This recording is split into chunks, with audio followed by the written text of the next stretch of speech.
mighty name we pray, and all God's people say amen. Hallelujah, hallelujah. Kamayan mo ang iyong katabi. Praise God at sabi mo sa kanya, it's so good to see you here.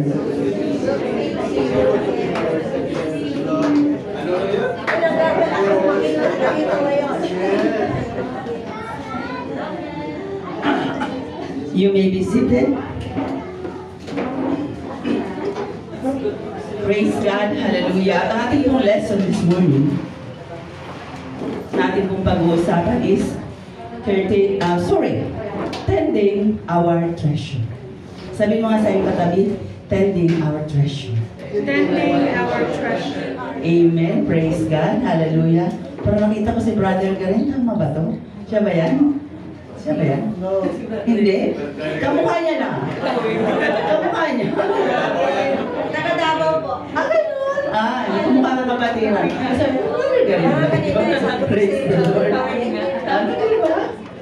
So, tignan nyo mga kapatid. Pinagkakahawig-hawig tayo ng Panginoon. Diba? Maniwala kayo doon? May kahawig kayo? Minsan nga, iba sa ating kahawig pa natin, artista eh. Amen. Brother Jobert. Praise God. Palakpakan po natin ang ating kapatid. Amen. Praise God. And for today's lesson, mga kapatid, we're going to talk about tending, not trending. Tending our treasure. Amen. Tending our treasure. Sino po dito sa atin ang mga nagtatrabaho na? Pakitaas ang kamay. So, mga nagtatrabaho na? Lord. Ang iba hindi. Ayun. So, sa mga nagtatrabaho na mga kapatid, alam ko na kapag po tayo nagtrabaho na, tayo po ay may mga position na tinatawag. Tama ba, Sister Beth? May position ka sa company. No? Lahat po sa atin mga kapatid. And don't you know, na ang bawat isang mananampalataya ng Diyos ay tayo po ay may position sa harapan po ng ating Panginoong Jesucristo. Tayo po ay may position. At ang ating pong position mga kapatid, we are a manager of God's kingdom. Parang hindi kayo natuwa. Parang wala natuwa, Brother Ron. We are a manager of God's kingdom. Tayo po ay manager. Kapag ka nakarinig ka ng word na manager, ano ang agad-agad na iisip po natin? Sige nga. Mataas na posisyon. Ano siya? Tagapamahala? Amen? So kapag nakapakinig po tayo ng word ng manager, alam kaagad po natin na siya po ay may mataas na posisyon at siya ay may power. Amen? At nire-respeto siya. So sa harapan po ng ating pong Panginoon, mula nung tinawag po tayo ng ating mahal na Panginoon, tayo po ay may position in the family of God or in God's kingdom. So we are a manager of God's kingdom. Amen. So dito mga kapatid, sabi nga, each person born into his royal family. Take note mga kapatid, we are born into the royal family of God.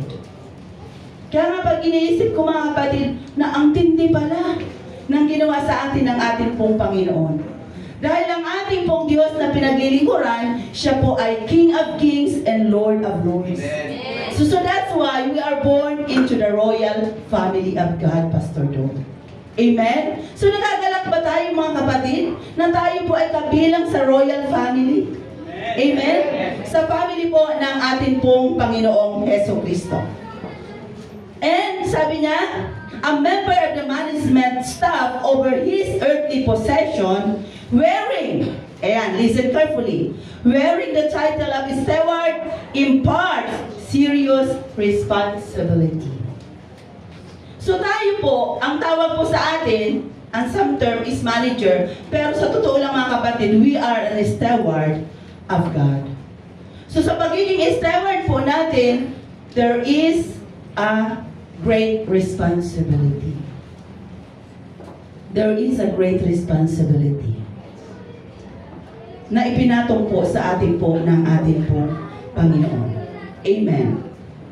So, dito makikita natin mga kapatid na gaano kalawak ang sakop ng Diyos sa ating pong buhay. In order for us to understand that we are the steward of God. Kasi minsan may mentality po tayo na kung anong meron ka, akin to. Di ba? Mahilig tayo magsabi ng akin yan, akin yan, akin yan. Di po ba?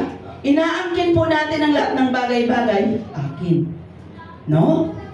So sa Bible, meron pong isang tao doon na umaangkin na kanya ang lahat ng bagay. Alam niyo ba yon? Sino yung umangkin ng ganon sa Bible? Yes. Kaya alisin po natin ang word na akin sa ating pong mga sarili. No? Na inaangkin mo ang lahat ng bagay. So kung mga kahabol po ang ating projector, sundan nyo aking versikulo ang ating pong pag-uusapan. How much does God's own? Ito ang kailangan po nating maunawaan. Gaano karami ang pag-aari ng ating pong Panginoon? His vast holding include everything visible and invisible. Lahat na nakikita po natin at hindi nakikita, yan po ay sakop ng ating mahal na Panginoon. In Deuteronomy chapter 10 verse 14, sabi doon, behold, the heaven in the heavens of heavens is the Lord's thy God. The earth also with all that there is. So, biruin niyo mga kapatid, na sino sa atin ang tumingala na sa kalangitan? Amen. Ang tumitingala sa kalangitan? Amen. Hindi, sister, hindi ako tumitingala eh. Masakit. Diba? Parang ayaw na natin mag-ano mga kapatid. Pero kapag tumingala po tayo sa kalangitan, hindi pa po yan ang heaven. No? Hindi pa po yan ang heaven mga kapatid. So tatlong layer po siya. Nakikita mo, hindi pa yan yung naabot ng iyong mga mata. Pero ang sabi po ng scripture, iyan ay belong sa ating pong Panginoon. Amen. Everything na nandito sa sanlibutan ito ay sa ating pong Panginoon. Psalms 24 verse 1, the earth is the Lord's. Kanino daw ang earth? The Lord. And the fullness thereof, the world and they that dwell therein. Ang mundo at ang lahat ng mga nandoon na nagdudwell, nabubuhay ay para sa Diyos. Yan po ay para sa Diyos. No? Lumalabas ba yan? Ayan.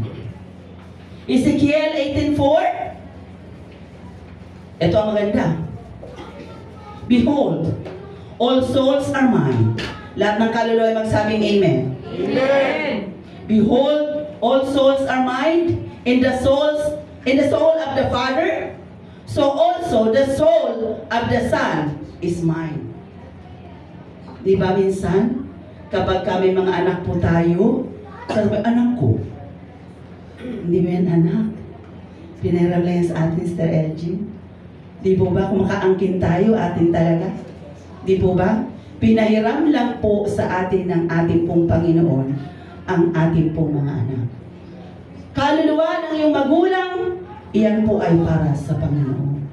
Kaya nga hindi ako magtataka mga kapatid, ang sabi po ng Scripture, over one sinner na naghihingi po ng kapatawaran sa Panginoon, libo-libong anghel ang nagre-rejoice. Dahil sa harapan ng Diyos, souls are mine. Sabi po ng ating pong Panginoon. Palakpakan po natin ang ating mahal na Panginoon. Praise God. Haggai chapter 2 verse 8. Sabi doon, the silver is mine. Lahat na may silver, magsabing amen. Praise God. The silver is mine and the gold is mine, saith the Lord of hosts. See? So dito sa ating scripture na binasa mga kapatid, dito po pinapatutunayan lang ng ating pong Panginoon na wala po tayong pag-aari. Amen. Niwala kayo doon? Amen. Sa hindi naniniwala, nung tayo po ipinanganak, sabi po sa Book of Job, tayo po ipinanganak na ano? Yan. Wala po tayo dala pumasok sa sanlibutan ito, kung kaya paglabas mo ng sanlibutan ito, sa kamatayan, wala din po tayong pwede dalhin. No? Pero kung minsan, patay-patay tayo, Sister Mariel, magtrabaho, diba lahat na lang ng klaseng effort, ginagawa po natin. Pero at the end of the day, wala po tayong madadala. Amen. Kaya kung minsan, take it easy sa ating pong buhay. Huwag po tayong sobrang i-pressure ang ating pong sarili. Life cycle lang po ang ating pong buhay. Amen? Mag-earn ka ng napakarami. Pagdating ng panahon, Sister Judilyn, hindi mo naman yan madala. So I'm sorry sa ating pong mga may mga Chinese people, sorry for them, na pagka sila ay namatay, Pastor Do, may mga ano sila, mga kapatid, meron silang, I don't know kung anong tawag sa ganoon, yung lahat ng klaseng meron sila, meron po sila, katulad yung may barko ka, may barkong maliit. Yan. Lahat ng merong kotse, meron kang kotse, 5, meron siyang kotse. Pag namatay yan, ipapabaon sa'yo. Anong tawag sa ganoon? Meron po silang ganong klaseng seremonya kapag ka namamatay. Ibig sabihin, parang ipinababaon. Ay, hindi ko kailangan yun. Matuwa lang yung mga umaano sa cemetery. Di ba? Kasi may mga nangunguha doon. Brother Doom, di ba? Oh. Yung mga alahas mo, ilagay doon. Sa kabaong ng namatay. No? Kasi parang feeling, akin to eh. Kaya nung namatay na, akin to. Dala-dala pa din. Pero mga kapatid, remember that we are an steward of God. Tayo po ay katiwala ng ating pong Panginoon. Hindi po atin yan. Hindi po yan atin. Yung suot mo, sa'yo ba? Oo naman, Sister Richard. Hindi ko naman ito hiniram. Di ba? So dapat mga kapatid, thankful po tayo sa lahat ng bagay na meron tayo. Amen. Amen. Dahil ang lahat ng yan ay ipinagkatiwala lang sa iyo ng ating pong Panginoong Jesucristo. Ano mang bagay na meron ka, katiwala ka lang ng Diyos. Sabi mo sa iyong katabi, katiwala pala tayo.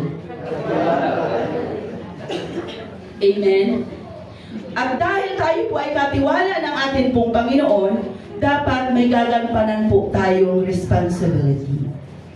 Mabigat po ang responsibility na ibinibigay sa atin ng ating pong Panginoon. Take it seriously. Take it seriously.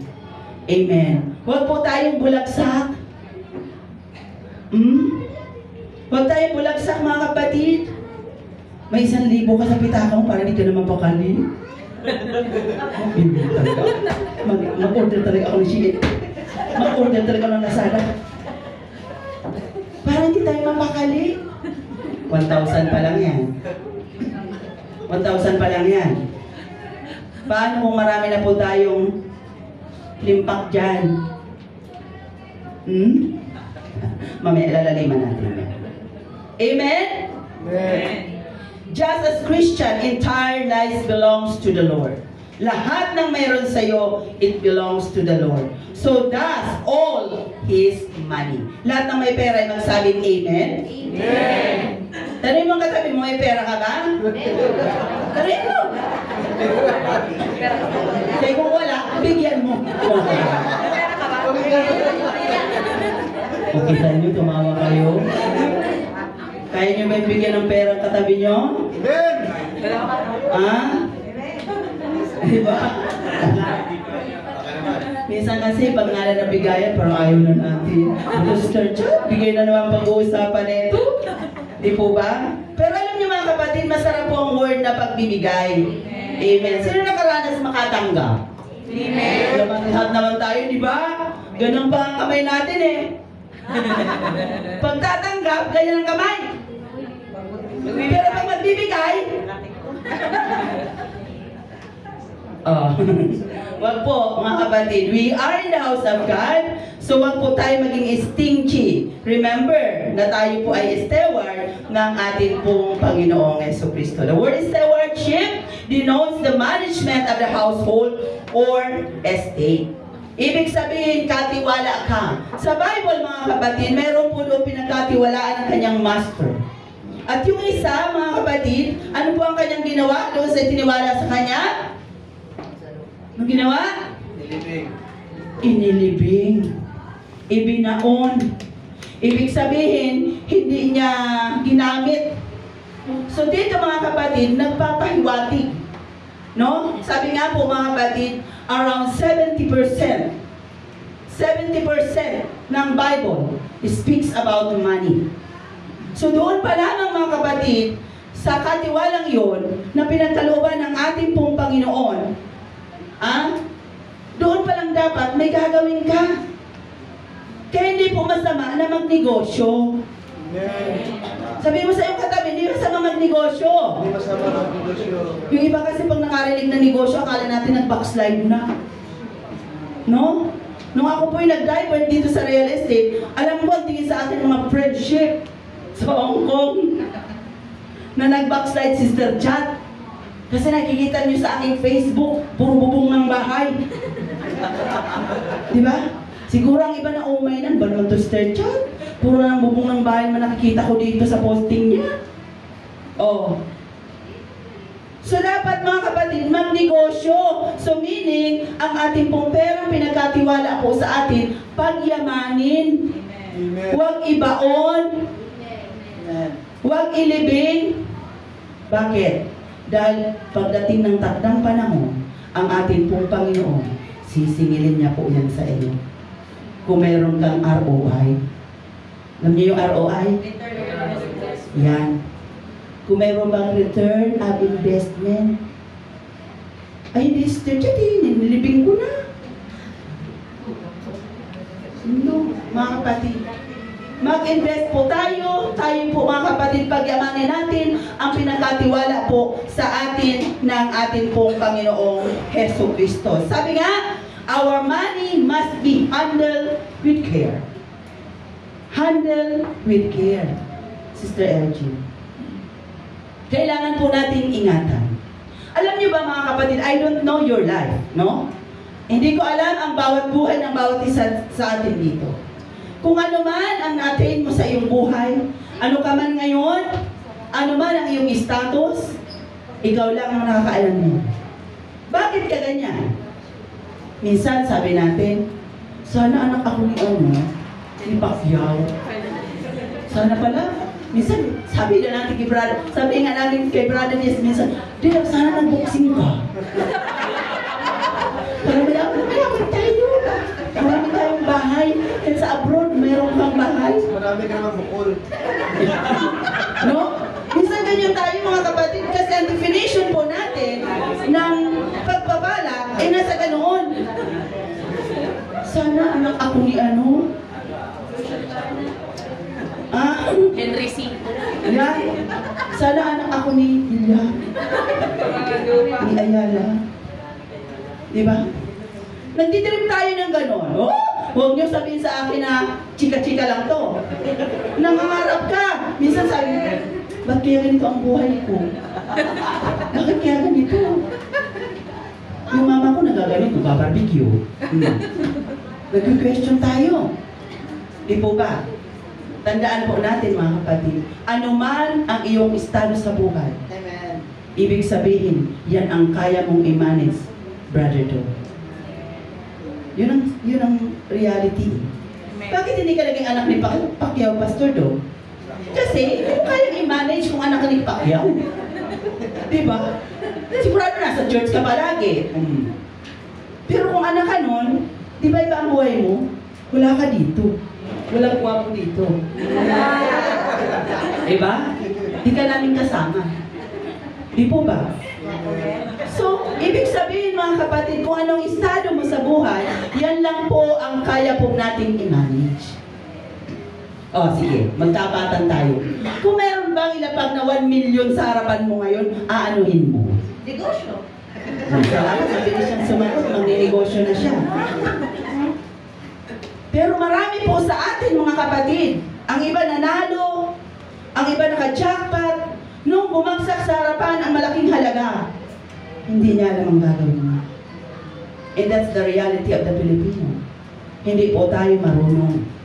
Kaya, huwag kang magtaka kung bakit ganyan po ang ating estado. Kasi Brother Gino, yun pa lang ang kaya mong i-manage. Kung magkakaroon ka ng milyon ngayon, sigurado mawiwindang ka. Baka wala ka dito. Baka nandun ka sa isang tansa. O diba? Eh, mag-Jollibee ako. Mag-itulyokin kami. O yan ang isip mo, gastusin ang pera. Di po ba? Siguro maya't maya, sisilipin mo ang bank account mo. Chichikin mo ang balance mo. O, bili doon, bili dito. Marami pong ganyan, mga kapatid. Na na-mismanage ang blessing na dumating po sa kanila. Marami pong ganyan. So bakit?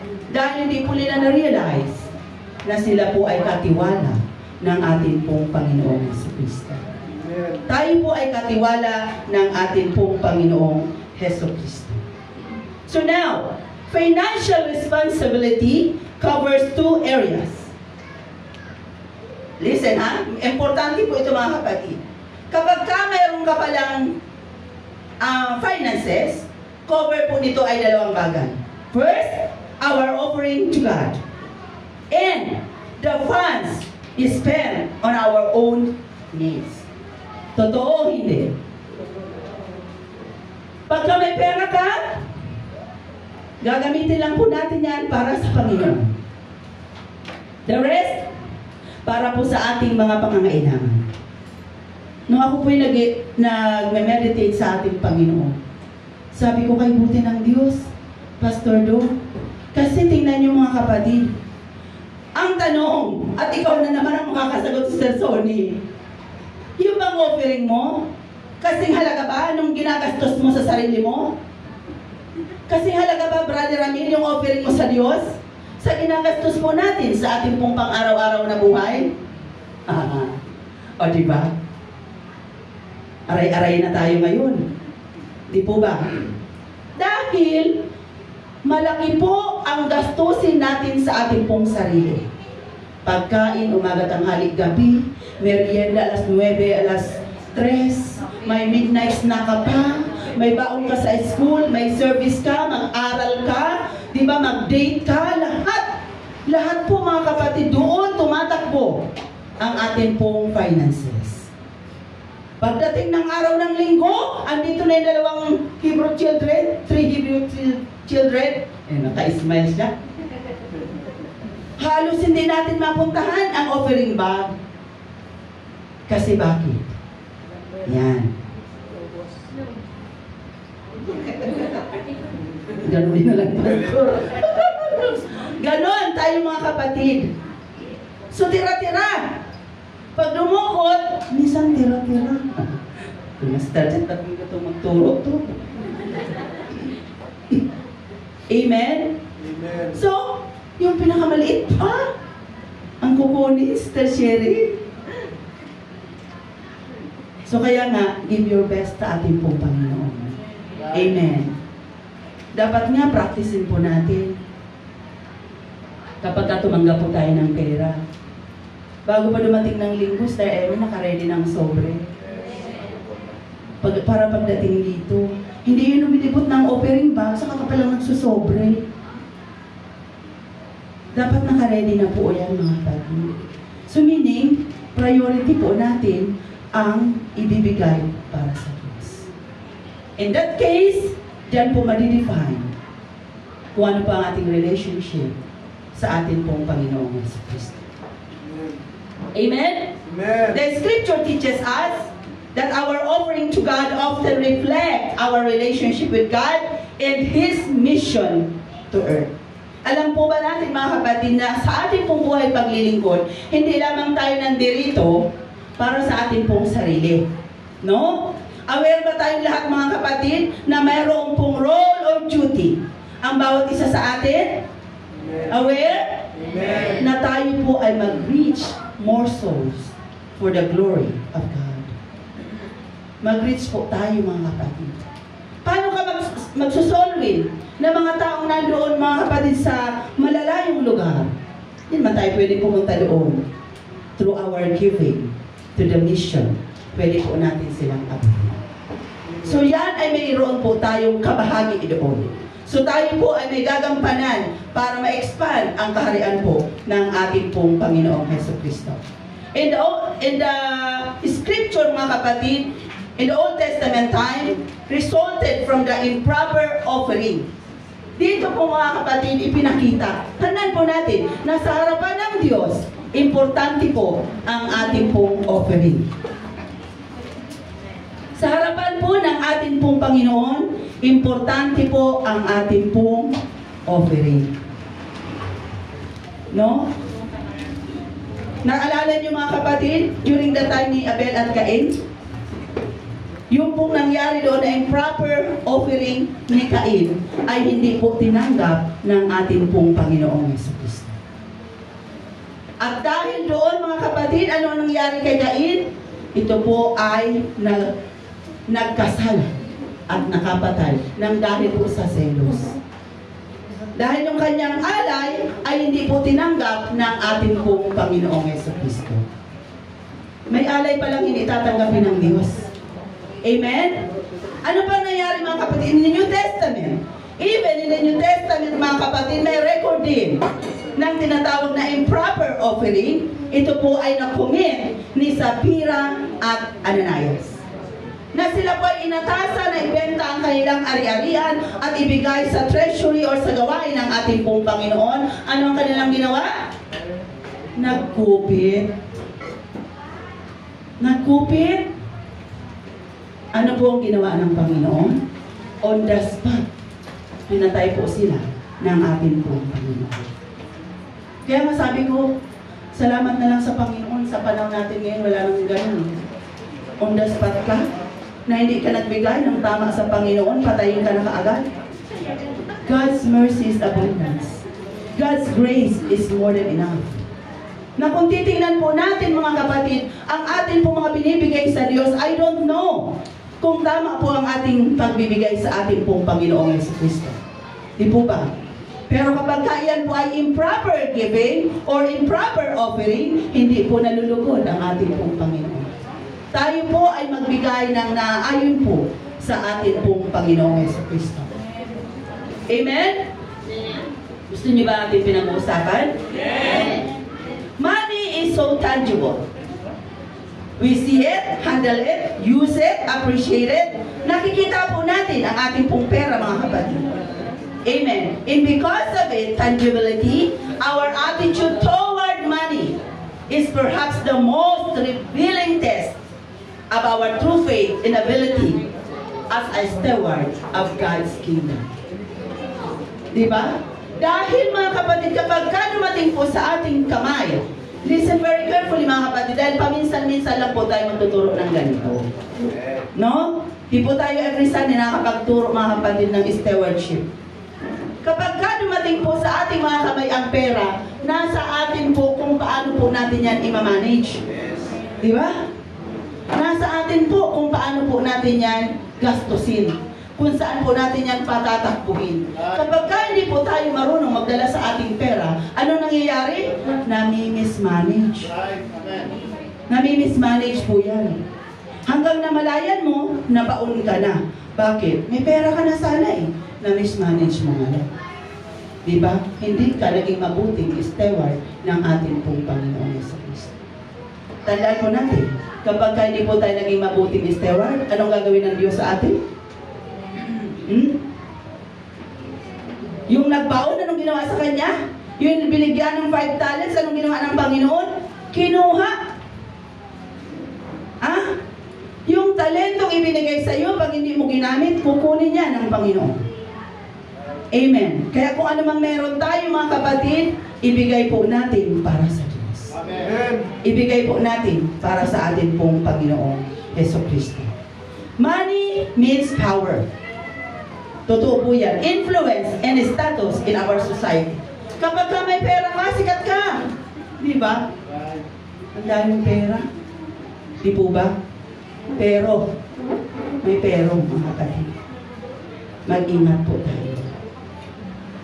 Sa tusay, marami pa akong kilala na mga may perang tao, pero nawawala po sila sa ayos.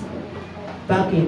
Ang pera po ang kanila naging ano. Kaya nga sabi ko ng scripture, mga kapatid, 1 Timothy, sabi doon, 6:10, for the love. For the love. Sabihin mo nga, for the love? For the love. For the love of money is the root of all evil. Minsan, ang iba namamali ng pag-quote niya. Sabihin, for the money is the root of all evil. That's not right. For the love. Lagyan mo ng love. Dahil ang money po ay hindi po yan evil. Ang nagiging evil, yung pagmamahal mo doon sa pera mo. Di ba? For the love of money. Yun. Dahil hindi naman pwede wala kang pera. Di ba? Sino gusto nito walang pera? O di ba? Lahat tayo gusto natin ng pera. Sino gusto maraming pera? Yung marami. Hindi ka nag-amen? Oh, sorry. Hindi nakakatin sa iyo. Yung iba? Bulong ng pastor. Alam niyo ba mga kapatid, ano man pong bagay na nais mong ma-attain sa buhay mo, claim it. Amen. Sabi ng Bible, you receive not because you ask not. Oh, you see? Ba't nagtataka kang hirap ng buhay mo ngayon? Because you ask not. Oh. Kaya mamaya, sabihin na po natin ang gusto natin. Ha? Sabihin na natin sa Panginoon. Dahil ibibigay po yan ng ating pong Panginoon. Amen. He is a supplier of every need according to His riches and glory. Amen. Praise God. Hallelujah.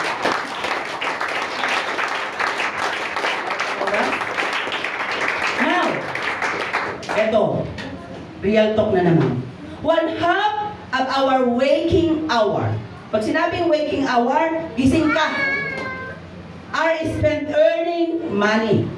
Yet, many Christians have a careless and indifferent attitude toward stewardship of funds. So, sa atin daw po mga kapatid, na waking hour, yun ay ginagamit po natin para po tayo ay magtrabaho. Kumita ng pera. Maghanap ng pera. Tama o hindi? Amen? Yung waking hour po natin. Lahat naman tayo dito, binigyan po ng ating Panginoon ng 24 hours. Di ba, Sister Maria? Wala naman si Tumasa, hindi 48 sa akin. Lahat po tayo. That's 24 hours. Ngayon, paano po natin ginagamit ang 24 hours mo? Dahil ang sabi po mga kapatid, ang kalahati niyan na kung saan ay gising ka, busy ka para maghanap ng pera, para magtrabaho, maghanap ng funds para sa pamilya. So doon po natin ginugugol. And the rest, tayo po ay, anong gagawin natin doon sa natitirang oras? Mag-cellphone, Sister Jack. Diba? Oras na ng tulog. Gising pa. Ang ilaw na tulog, hindi pinatay. Oh, bakit? Para gusto pang gumising. May oras na naman, pahinga ka na. Pero po, ating pinag-uusapan dito, yung oras na kung saan gising po tayo. At tayo nga ay nagtatrabaho. Para po tayo ay mabuhay, may pambayad tayo sa ating mga bills, may pangkain tayo, may pambaon tayo, may pang-eskwela tayo, may pang-lake tayo, lahat. Di po ba? So, sa waking hour po natin yan ginagawa. Amen. But in the end, sabi rito, marami pong mananampalataya na mayroon pong careless attitude kung paano pong gampanan ang lahat ng bagay na ipinagkatiwala ng ating pong Panginoon sa atin. Amen. So hindi po ito biro, mga kapatid. So ngayon pa lang, ikaw lang makaka-determine sa iyong sarili kung paano po tayo as a steward of God. Doon po sa pinagkatiwala niya po sa atin. No? Kung paano po natin yan gampanan. Amen? Amen. So God's people should be prosperous. Dapat pala. Alam niyo ba sa Bible mga kapatid, wala po dyan lingkod ng Panginoon na pobre. Wala po dyan pobre. Lahat po yung mayayaman sila Abraham. Marami po yan silang ari-arian. Si Pablo, marunong magtrabaho, mga kapatid. Lahat pong lingkod ng ating pong Panginoon. At kahit kailan, kapag tayo po ay naglingkod sa ating pong Panginoon, hindi tayo pagkukulangin ng Diyos. Amen. Amen.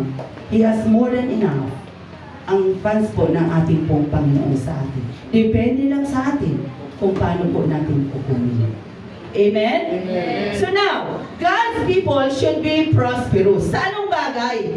Ito, kaya nga po ang sabi mga kapatid, to achieve prosperity for God's people means using His power to meet whatever need we have. Kailangan po ma-meet po natin. So ang sabi nga sa atin ng 3 John 2, Beloved, I wish above all things that thou mayest prosper and be in health, even as thy soul prospereth. So tayo po pala naka-destined or naka-design na pagpapalain ng ating pong Panginoong Jesucristo. So hindi niya design na tayo po ay naghihirap. Meron pa ba dito sa Hillsview na naghihirap? Meron ba? Praise God! Palakpakan natin ang Diyos! Lahat pinagpapala, lahat umaasenso, paangat ng paangat. Amen? Paangat ng paangat. Makikita po natin mga kapatid, maglingkod ka ng tapat sa Panginoon, sasabihin ko sa iyo. Sabi nga po ng Jeremiah 33:3, ano ang sabi doon? Call unto me, and I will answer thee, and I will show thee the great and the mighty things which thou knowest not. Yung bagay doon na hindi mo alam, ipapakita sa iyo ng Diyos. Diba? Katulad sa ating mga youth. May mga youth pa kayo. May mga bagay na hindi nyo pa nakikita sa buhay nyo. Diba? Pero pag naglingkod ka ng tapat, Brother Jobber, makikita mo ang great and mighty things. The great and mighty things ipapakita po sa atin ang ating pong Panginoong Jesucristo. Amen? Maglingkod lang po tayo ng tapat.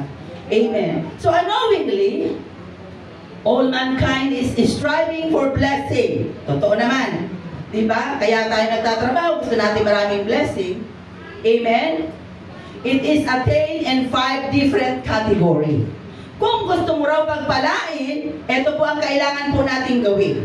Number 1, kailangan tayo po ay spiritually prosperity or spiritual prosperity.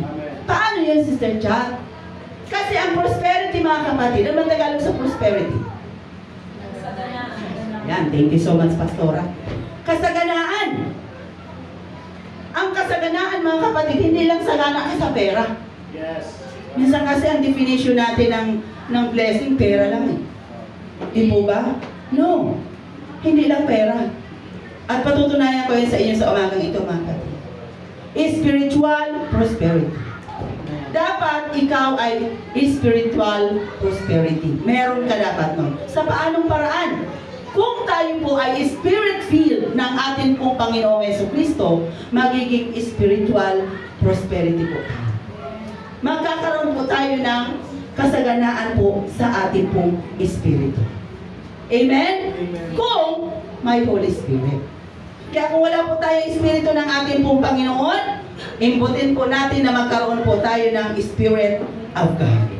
Amen. The wonderful peace and joy of Christ living within fulfills the craving of heart kapag meron kang Holy Spirit. Having on our human spirit united with the Holy Spirit produce in, sabi nga doon mga kapatid, riches.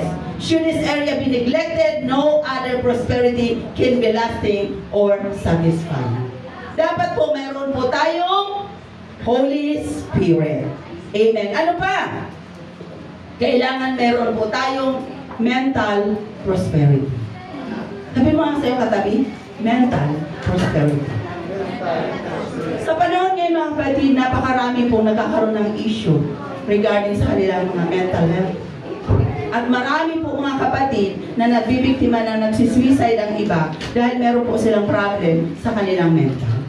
Amen? So, imbutin po natin na magkaroon po tayo ng tinatawag na mental prosperity. Sa paanong paraan? Christ control our mind, will, and emotion. Amen. Sa kapag kinontrol po yan ng ating pong Panginoon, definitely magkakaroon po tayo ng mental prosperity and it's all big. Amen. Ano pa? Medyo bibilisan ko ng mga kapatid. Physical prosperity. Dito, pagdating dito sa physical prosperity, dito po minsan bagsak tayo na. No? Hindi po tayo masagana kung tayo po ang ating pong katawan ay nagkakasakit. No? Kaya nung ako'y binubulay-bulay ko ito, sabi ko, dito ata bumagsak na ako. Dahil nagkaroon po tayo ng sakit, so definitely, hindi ka prosperous. Biruin mo, gumagastos ka ng pera lang para ibili mo ng maintenance mo, bumili ka ng gamot mo. Dapat po ay hindi ganun. So sa ating pong mga bata na nandito pa, mga young people, mga youth, nasa ating pong lifestyle. Everybody say lifestyle. Lifestyle. Ang ating pong physical prosperity. Kung ngayon pa lang, mahilig ka mag-soft drinks, inubos mo isang bote, umasa ka. Umasa ka. Na makikita po natin ang ER. Yes. Dito sa totoo lang mga kapatid, hindi po kami fan ng soft drinks. Ang family ko. Nakakatikim kami, kapugyot lang. Pero dito sa Hillsview, I'm sorry to tell you mga kapatid, dito po nakita ko kung paano po tayo uminom ng soft drinks. Bawasan po natin mga kapatid. Very high in sugar ang soft drinks. At ang sugar po mga kapatid, hindi basta natutunaw sa ating po mga katawan. Right. Ang isang bote mga kapatid ng soft drinks is equivalent of 5 tablespoons of sugar. Hindi ka kumain ng asukal, pero ininom mo naman ng soft drinks para ka na rin kumain ng asukal. At hindi po yung basta natutunaw. The more na umiinom ka, lalo sa mga estudyante, gustong-gusto nila yan. No? Kakainan pa nila mga tuhog-tuhog. Wag po. Meron kami isang relatives, mga kapatid, estudyante. Siyempre, tipid. No? Ang kinakain niya mga kapatid, yung mga turo-turo, mga sab... Alam niyo yun, ihaw-ihaw. Oh, nung graduate, mga kapatid. Hindi na pala ata nakagraduate. See? Nasa lifestyle po natin kung paano tayo magkaroon ng physical prosperity. To emphasize the great importance of good health, Jesus includes the provision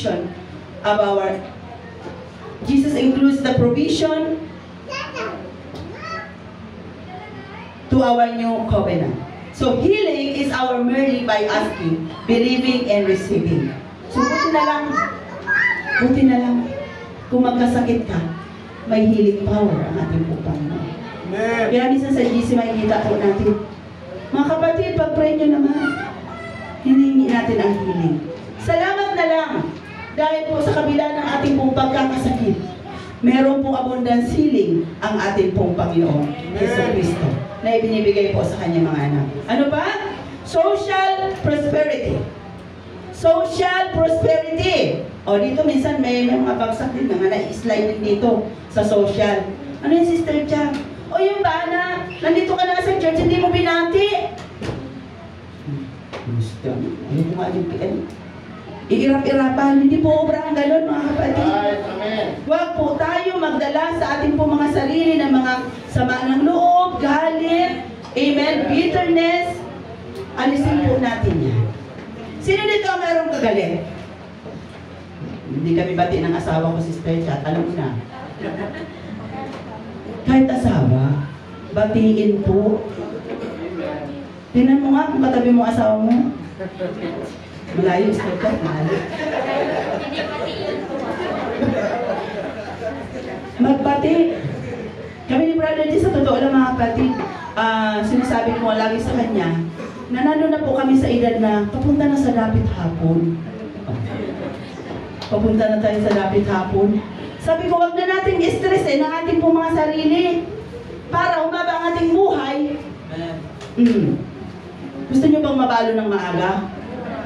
O diba, ayaw si Brother Ramin. Bumay niya, ayaw niya. Sir Elgin, ayaw ni Brother Ramin. Siyempre naman, kahit ako ayaw ko rin mabalo ng maaga, Brother Milky. Ang hirap yan ang nag-iisa. Eh, diba? O, ng aming Sister Sony. Amen? Mahirap po nag-iisa. Kaya ako sa totoo lang, One and only boyfriend lang ako, Brother Ro. Nag-iisa lang yan. Hindi po ako nakipag-boyfriend sa iba. Dahil sabi ko sa aking sarili, hindi ako tatanda ng tipor. Kailangan meron po ako makasama kasi mahirap ang nag-iisa. Kaya kung kayo nangangarap na kayo ay maging alone forever, ay huwag mong pangarapin. Hindi po maganda. Amen? Yes. So kapag kami kasama po tayo, huwag po tayo mag-cause ng pag-aaway. Ganyan, hindi po gusto ng ating pong Panginoon. Amen. Kung mayroon hindi pagkakaintindihan, magpaliwanagan, mag-usap. Di ba? Brother Junin? Si Brother Junin nag-smile. Amen? Kaya nga nung sabi, mahalaga po, gusto ng Panginoon yun. To live, sabi niya, harmoniously with family, friends, and neighbors is surely attainable. Kaya. Kaya po natin. Jesus taught that good relationship with our brothers and sisters in the Lord is prerequisite for offering. O, kita nyo? Prerequisite yan. Kaya mamaya, kung mag-o-offer po tayo, mag-aandog po tayo sa Panginoon, pag naalala mo na may kagalit kang kapatid, sabi nga po ng Bible, iwanan mo muna ang iyong alay, Sister Connie, at makipagbati ka doon. Saka mo dalhin ang offering mo sa ating mahal na Panginoon. So, importante po sa Diyos ang ating pong attitude. Ang social prosperity. Next, financial prosperity. Sino gusto nito? Ayan. So, financial prosperity, ang sabi ng mga kapatid, kung meron kang spiritual prosperity, mental prosperity, physical prosperity, social prosperity, ang financial ay mag-follow. Kung lahat iyon, mga kapatid, it will follow. So meaning, mga kapatid, nandoon pala sa sumang total, pagpapalain ka ng ating pong Panginoon. Amen. Palakpakan po natin ang Diyos. Amen. Hallelujah. So kaya ano sabi ng Proverbs chapter 3 verse 13-15, happy is the man that findeth wisdom, and the man that getteth understanding. She is more precious than rubies, and all things that Kings desire are not to be compared unto her. Kapag tayo po, mga kapatid, nasa atin po ang lahat ng uri ng kasaganaan, financially pagpapalain po tayo ng ating pong Panginoon Jesus. Without a doubt, Sister Sherry, tayo po ay i-bless ng ating pong Panginoong Jesus. Amen. Praise God. Hallelujah. So sa darating na Sunday, mga kapatid, huwag po tayong mawawala. Dahil may part 2 po ang ating pag-uusapan. May part 2 po ito sa linggo, mga kapatid, at akin po itong isi-share sa inyo. Amen. Ang sabi doon, mga kapatid, abundant giving brings abundant living. Yan po ang ating pag-uusapan sa darating na linggo. And ito, wear your best outfit ng kung anong country ang gusto mong i-represent sa darating pong linggo. Sa ating pong Faith Promise Recommitment Service, ayan, so maghanda po tayo lahat. Magde-decorate po tayo ng church, magpapaganda po tayo para po sa ating pong gagawin na Faith Promise Recommitment Service. So gusto niyo yung mga kapatid? Amen. Praise God, hallelujah. So sa darating pong linggo, huwag mawawala ang iba at tatapusin po natin ang part 2 nito pong ating pinag-uusapan. Amen. Praise God, hallelujah. Nasaan po yung ating mga tagakuha ng before we close ating pong Sunday service sa ating Sunday school. Ayan. Ready na po ang ating mga musician.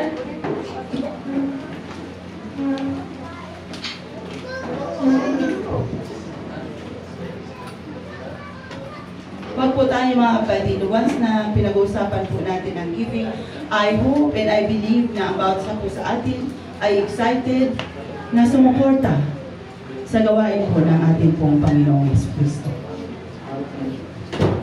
Praise God, hallelujah.